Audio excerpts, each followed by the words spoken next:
1 billion male teenagers, my target market.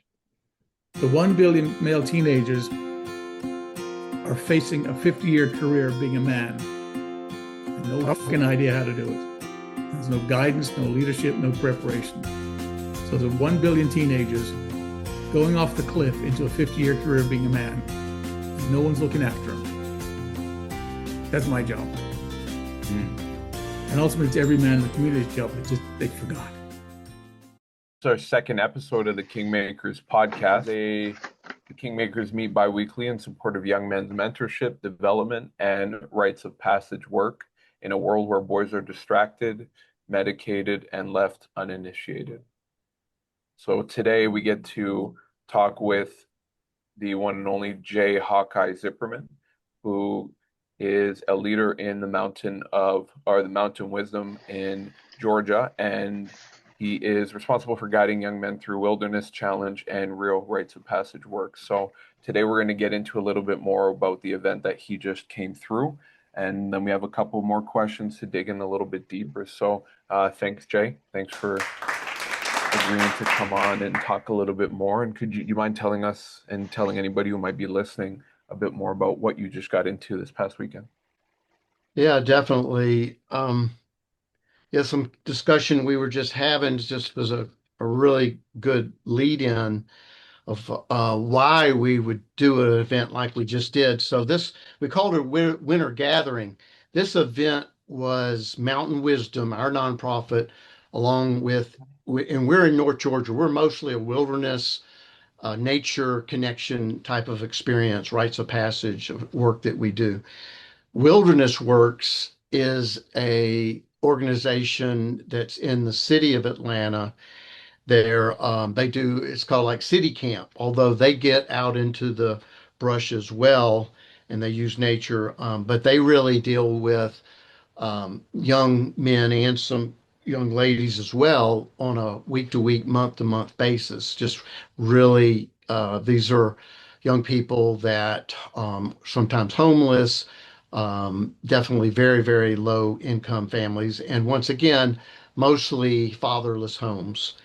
So we created an event where we went to them. Mountain Wisdom went to the city of Atlanta, to uh, uh, their facility, and did this winter gathering event. And we actually created the agenda together, planned all that. So they had about 16 of their young men attend. But 9 of those young men had come to our summer camp, Young Men's Ultimate Adventure, this summer, and then we had, I think, 5 of our graduates, young men there, plus some of our staff, and then we also had some other guest men there that we invited. That we put it out if you're interested in mentoring, as we're wanting to develop more in-person, in-circle mentoring. So just a great event coming together, brotherhood, fun, good food. We fed them, and a full day of camaraderie, and exactly what we were talking about earlier before we started recording. The idea of us coming together in a sense of where everybody feels we're on an equal basis.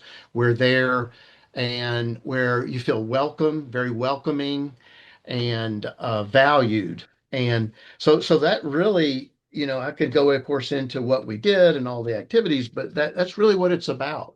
Coming together, where the young men there felt so supported because we had all these men showing up. We showed up, and that's what we're talking about: showing up, meeting young men where they are, going to them, actually in the city. Mm.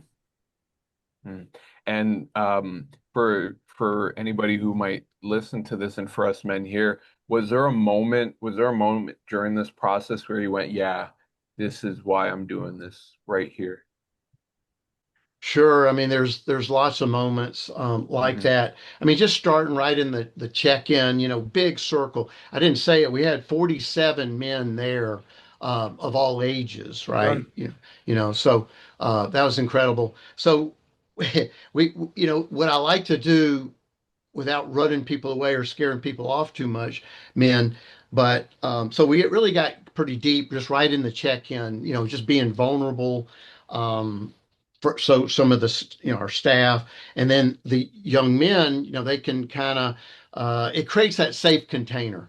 Um, but for right off, some of the young men sharing some personal things that were happening right then, because once again, I think that's what's so important. Just because whatever we think our agenda could be or what we think they need, but what I'm realizing more and more working with young men and really any population is like, where are they really at? What's really going on? It's like let's get to that and right in that present time, right? Live. Let's see Hmm. what's happening. And then we can, kind of dig in and adjust our agenda of what we're doing and all that. We always have plenty in our tool bag, and then we'll see what's kind of needed at the time. Um, but it really just a lot of fun, like playing roadie ball. It's kind of like frisbee football. We walked over to a park, and just men of all ages playing full out, teamwork and competition, really pushing, but just having good fun. And, and Hmm. and that's some of the best times. Just I was playing, but just to watch the joy, the fun, the full out, of these men, real competition. It's like, yeah, that's the kind of thing that just the little miracles happen in those type of spaces. And to see Hmm. these all these older men with them, those young men, because that doesn't happen too often. It's usually okay, 12 and 13-year olds working, and then it's 15 16s hanging out together. But when you have this whole multi-generational of men coming together, I think there's a Yeah. lot to be said for that. Mm. Mm. Beautiful. And did you, because you'd mentioned how everyone was kind of even keel, and then something that when you had reached back out to me, you were talking about circular mentoring. So that actually piqued some interest for me. So can you talk more about what that experience was like, circular mentoring in this container in this weekend? Yeah, I think what I just was talking about was a sample of that. So really, you have some younger men, then you have we call it like peer mentors, where maybe you have the next age group up, Uh-huh. where you have 12 and 13-year olds, but then you have 15, 16, 17-year olds. So that's that peer mentoring, and and Hmm. and then you have all the rest right on up with adult men, young adult and adult men, Hmm. and what the way I like to go about this is we have just as much to learn and experience from a 12-year-old as an 80-year-old. So that's that Mm. circular mentoring I'm talking about. Where if Yeah. we're really listening and paying attention and supporting, that's the circle. That's kind of even like you could call it the circle of life even. So, Mm. that's the magic if we just allow that and really pay attention and receive that as an older, an elder, believe me, all the rites of passage work and all I've done, I get just as much as these young guys do, I believe, or maybe more. Um, so really just like I say, just where it's happening. So when you create that space and a 12-year-old feels listened to and you're honoring and can repeat back maybe what they said or just show them by your actions, that's so empowering for that young man.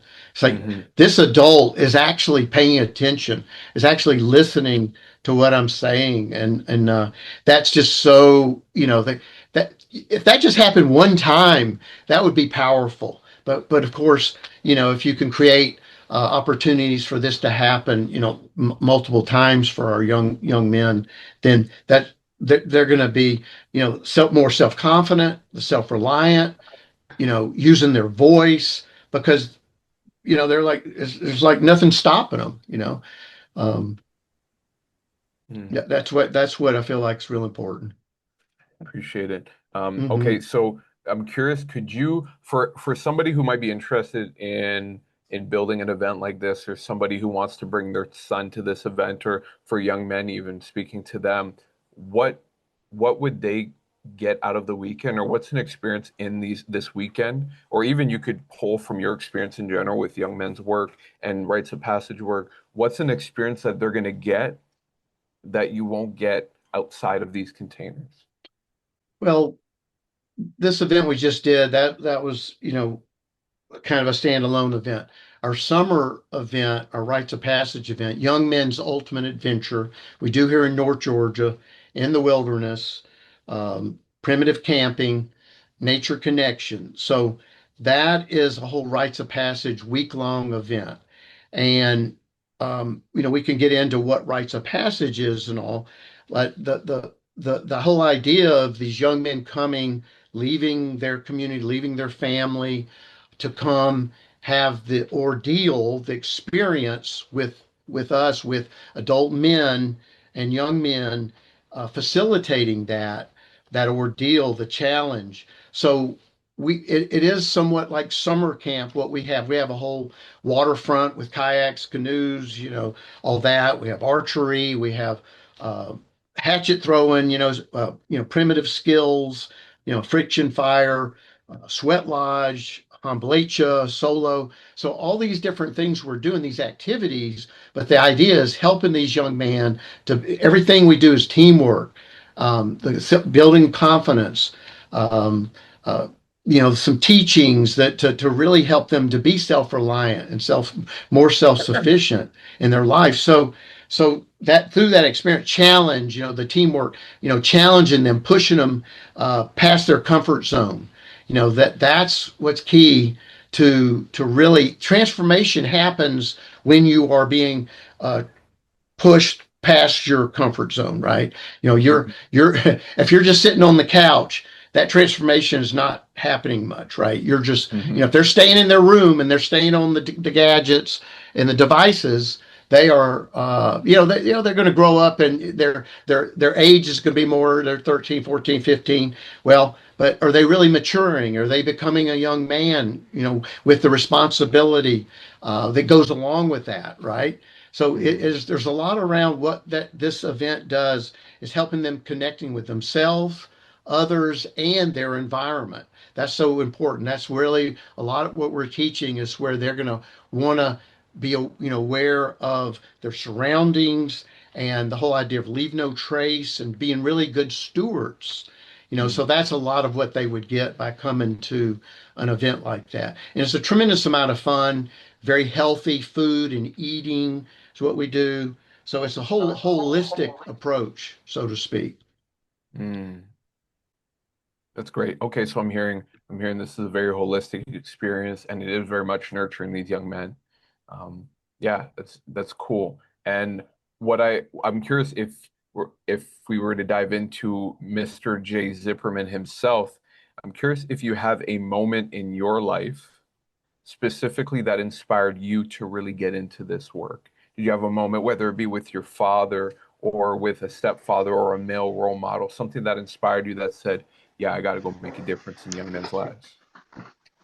Well, yeah, that's pretty clear. Well, myself doing my personal initiations, several through the Masons, through men's work, weekend initiations work, and then when I did my first Hamblecha, my Vision Quest crying in the night of Mm, 4 days, nights fasting wow. on the mountain, that's when it hit me that it was for me to be more active. I'd done men's work, but to actually realize that it hit me, with, Yeah. I just can remember a moment when this owl like flew over and you could hear the wings and all just like kind of just so stealth, like right near me.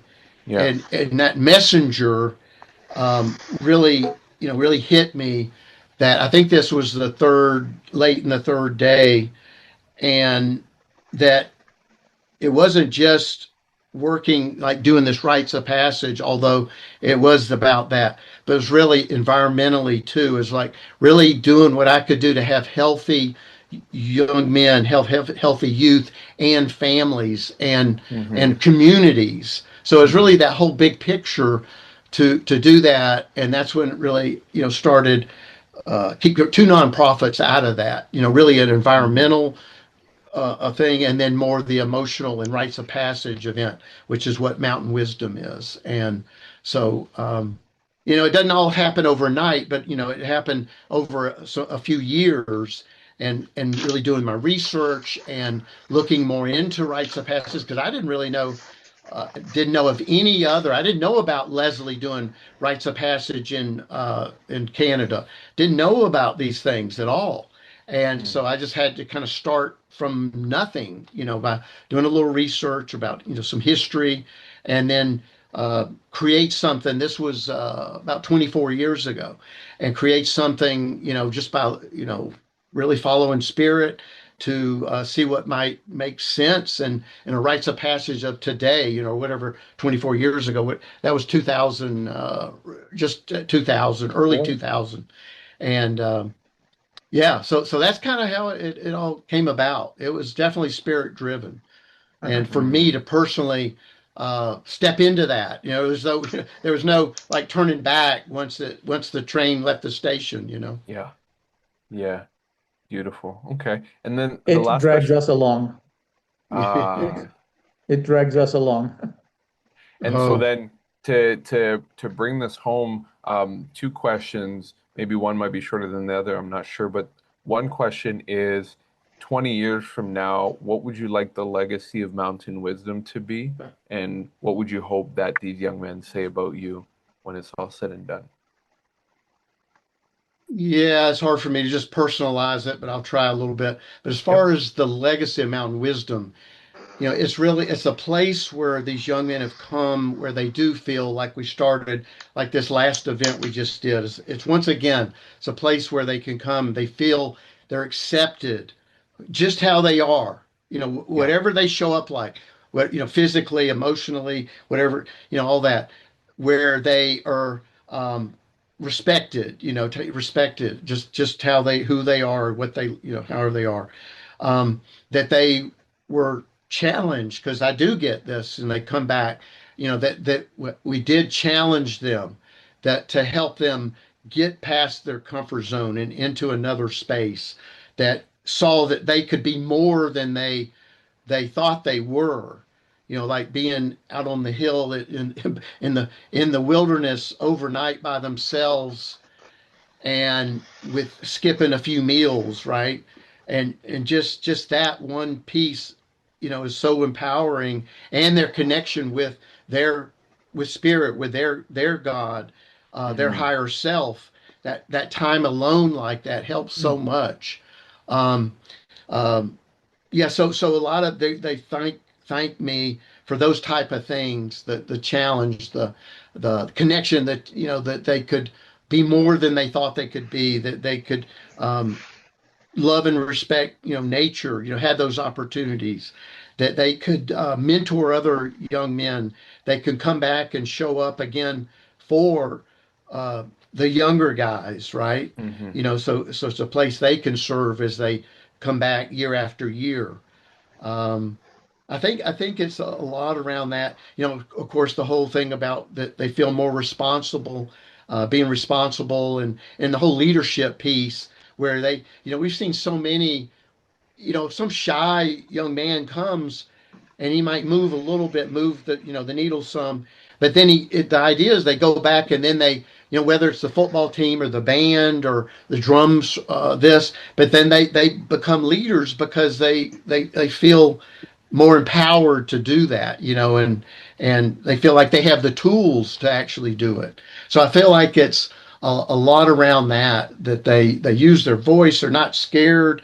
They're not as, the shame is, some of the shame and the culture puts on them has dissipated because of some of the work we've done, and the support they feel.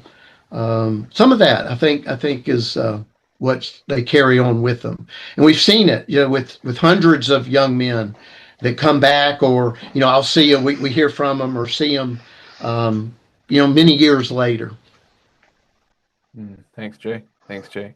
And then I think the last thing I would like to know is what's any last words that you would have for somebody who might have any reservations about getting involved with Mountain Wisdom, or if you want to make a call out to men, if you're looking for support in your program, do you have anything else that you want to say that you might not have said? Yeah, that's a great question there, because a lot of men don't feel like they have something to give, to offer. A lot of men don't feel like, they're just getting by with their daily life and their job, and yeah, they might do a little service work or something, but a lot of men don't think they have something to offer a young man. And that's where what I want to say is that, yes, every man, I don't care, you don't have to be successful financial, you don't have to friggin' be some corporate this or that, just you have your gifts. Every man has their gifts, and so often they're different from one another man. But what we like to say is to, we look for ways in what we do with some of our like a day event, or come be with us for the week and awaken that mentor bone in you, because it's in every man. And we have to help fan those flames to kind of get that to come up, simmer, more to the top. And so that's the thing. So that's what I would say to all the men. So sure, I'm tremendously open for men to come be with us. It's a big commitment to come. It's 8 days in this beautiful, though, property, pristine nature, to come with streams and lakes and trees and great food, and you'll even get paid to come do it. And so yeah, come and be with us. There's of course training ahead of time. So it's a commitment. It's not something that you would take lightly to just do something like this. But so we're always open. Come, contact me, and yeah, definitely, have our information, my email, the website, have all that, Renaud. And but yeah, and if it's not with us or one of our other people that are doing this similar work, but you don't have to look far. Your neighbor down the street, just saying something, to a young man, a little bit of attention. So that's what I always encourage, to not hold back. For if you pay attention, the needs are there and the opportunity is going to arise. So just really pay attention, and that young man that needs, it might be just one or two words or a sentence, maybe all they need, that's going to really set them on a good trajectory. So Hey, Mr. Zipperman, here's one of my mentoring bones. And here's there you another go. one. Let's go. Nice. They have bones. Nice. Love it. I love it. Yes. Thanks, Jay. Yeah. And Leslie, every bone inside your body is a mentoring bone, because that's what you've been doing for 40 years, as we've been doing the Once young you get lit men. up, you can't turn it off. You can't turn it off. Yeah. Yep. Yeah. Yeah. But I just We're here for appreciate it. the opportunity to share a little bit of, what I feel is important. And it's really also, I'll just really say real quick, it is around awakening that mentor bone, but it's also creating these opportunities for men to live their purpose, their higher purpose.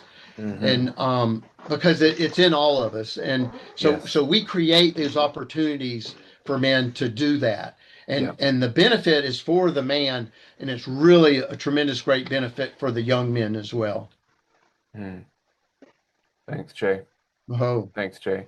That was great. I think thank you for sharing your experience, and I really want to wrap it up with that last part about this mentorship bone and the mentorship experience. I'm for sure, Paul, you got to go too, right? We're getting Well, close. we are close to the hour chronologically here. Yeah.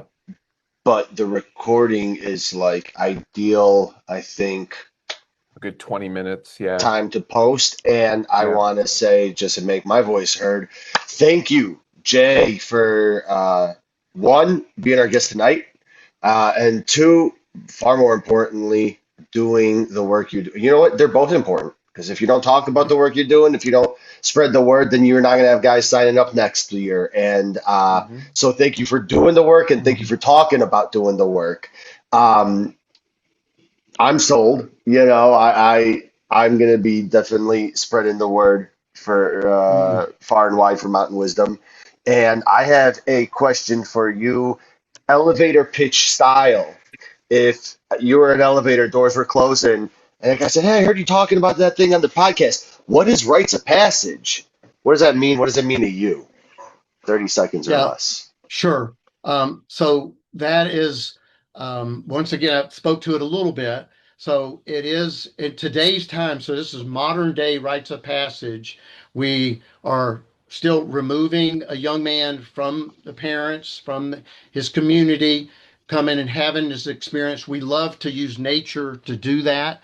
It could be done just about anywhere, but definitely in nature, detached from electronics, the devices, so there's not the distractions, and where they're challenged to pass their, beyond their comfort zone. They're challenged, have the nature connection, have their experience, their personal experience in the forest, in the woods, really let nature help spirit to help them have their experience, help them to be open for that, and then wrapping it up with a celebration, and then returning them back to their parents as now a young man.